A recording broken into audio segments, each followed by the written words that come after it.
Hi everyone, it's Lynn Love. Thank you for joining me on this video where I talk about honoring and embodying our inner abundance with the goddess Lakshmi of wealth, prosperity, and beauty. This is going to be a really fun video because I'm going to be educating you on Lakshmi's story and just going to be sharing the wisdom of her story and what she represents. And then I'm going to be talking about how we can actually vibrate with the archetype of Lakshmi so that we can be in the embodiment of the qualities that she is and that she stands for.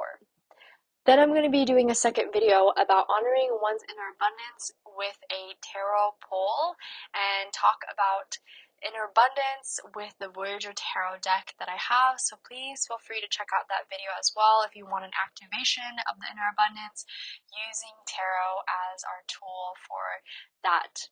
So let's dive into Lakshmi's story and talking about what she stands for. So, Lakshmi is a goddess that comes from the Hindu mythology and pantheon, and she is a goddess of wealth, abundance, and love. And she is actually so deeply known for beauty and reciprocity and filling her own cup and self worth. And this is perfect for understanding her story and learning about it and what she stands for in the month of May and Taurus season, because it's all about the earth goddess, right? It's all about sensuality, it's all about beauty and just admiring, all of creation around us. And by being in that frequency, it actually attracts more of that frequency into our world and into our life.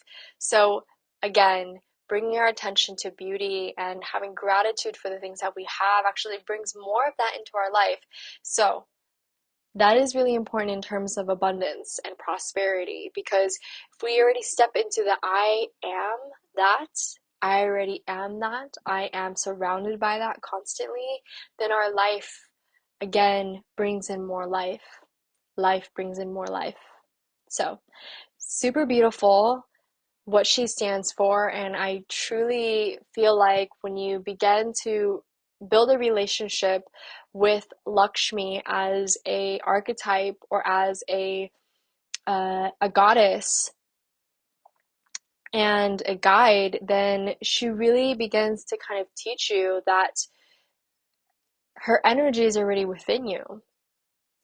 And it's really important as well when we work with these archetypes to understand what an archetype means. So, a little bit about an archetype is that an archetype is essentially a universal way of looking at life and the patterns and the qualities that each one of different life forms may go through or may experience. So the qualities that Lakshmi has actually are reflected out in nature, out in kind of the universal energy of things. And so by having a framework, by having an understanding of um, these qualities personified in a god or a goddess within mythology, that actually helps us resonate with that as well as, as human beings, right? We get to look at these archetypes and understand that, okay, if that archetype went through that experience, then I can also go through that experience and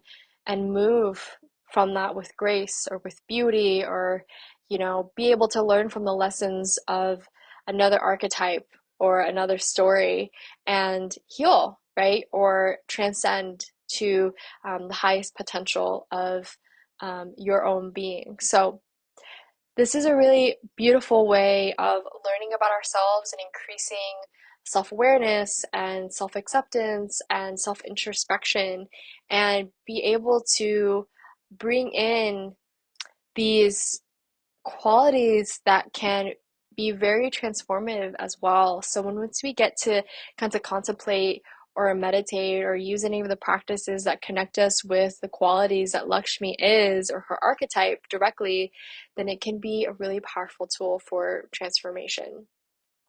So that is why I use archetypes as well. It's just such amazing medicine to be able to bring these stories in or to like kind of dance with them and then see them reflected in your own being. Without further ado, let's learn a little bit about Lakshmi and her story. So, Lakshmi is a Hindu goddess of wealth, prosperity, beauty, and abundance. Lakshmi was actually born as a fully grown woman and was sought after by gods and demons. Lakshmi was known to be born out of the great ocean during an epic battle between the gods and the demons. So this was according to Hindu mythology. She was greatly sought after because she was able to be born out of separation and distraught and still stand for beauty and appreciation and gratitude. And in that, it was extremely attractive to the gods and the goddesses, and she was actually able to kind of bring in a new frequency, a new way of being, and regardless to all the separation and the fear and the destruction and the war that was happening, and she was able to kind of attract in support with the beauty of her being. So she was ended up being married to Vishnu, which is the preserver of the universe, and she became the goddess of wealth and prosperity. And so, with these archetypes, I like to also look at them in terms of yin and yang because they create a whole, right?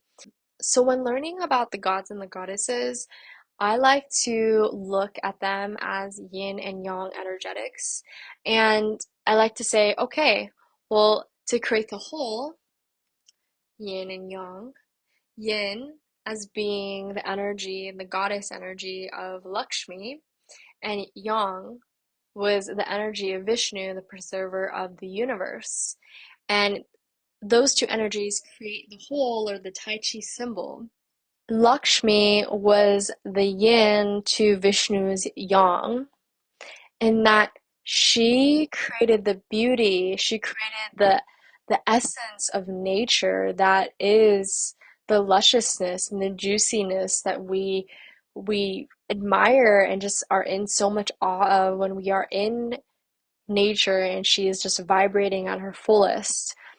Without Lakshmi, Yang would just be Yang, right? Vishnu would just be the preserver of the universe and would just be creating, constructs that give form and give structure to nature, but then it doesn't have the trees and it doesn't have the luscious colors and the flowers and the birds singing, right? So you almost need both to create life itself.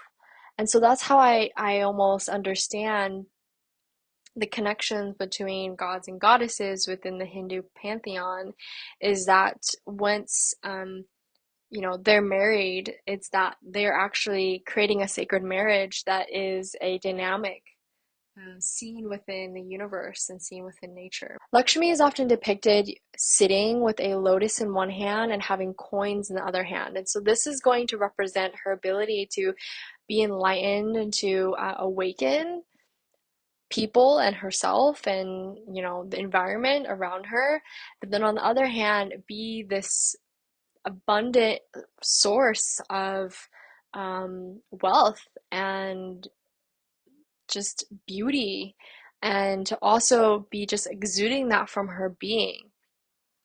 And so she symbolizes material wealth and spiritual wealth in that she's holding the lotus flower and that she's holding the coins as well. So oftentimes Lakshmi is this symbol of wealth and abundance and prosperity. And how we can use Lakshmi as an archetype to bring into our own lives, to help to bring out our own inner Lakshmi, is to embody her qualities, is to step into what it means to be abundant in our life currently right now. And so there are some practices that help us step into the frequency and the essence of Lakshmi.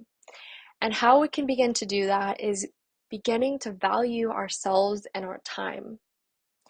And one of the ways that we can do this is actually calling in Lakshmi's energy into our life, into our meditation, into anything that we're going to do, whether it is looking at ourselves in the mirror, or doing self-love practices, or being out in nature, we can really start to feel Lakshmi's energy, and we can even amplify that by calling her into our field. So, what does Lakshmi's archetype represent for us? Lakshmi's archetype represents our value and how we value ourselves, our time, and our bodies. So she also represents the archetype of the mother and the lover. So when the mother is able to give life and is fertile, that's the mode in which Lakshmi represents in our bodies. And also the lover archetype, which is when we can see beauty in all things and be able to kind of create life from that. So, one of the main ways to bring in Lakshmi's essence and to inspire that in yourself is to bring into your body a sense of abundance, prosperity, reciprocity, fullness, and multi leveled wealth. And how you can do that is bringing yourself into moments that feel like that, whether it is being immersed in nature, giving gratitude to your body, clearing your money story, bringing Lakshmi into your meditations, and celebrating life. These are some of the things that we can do to anchor Lakshmi's energy into our life. So I hope you liked this video about Lakshmi and honoring our own inner abundance. If you liked anything in this video, please like this video and comment below on what you learned and received. And if you want to tune into the tarot poll on abundance, please click on the next video listed below and tune in with me there. All right, I'll see you in the next video.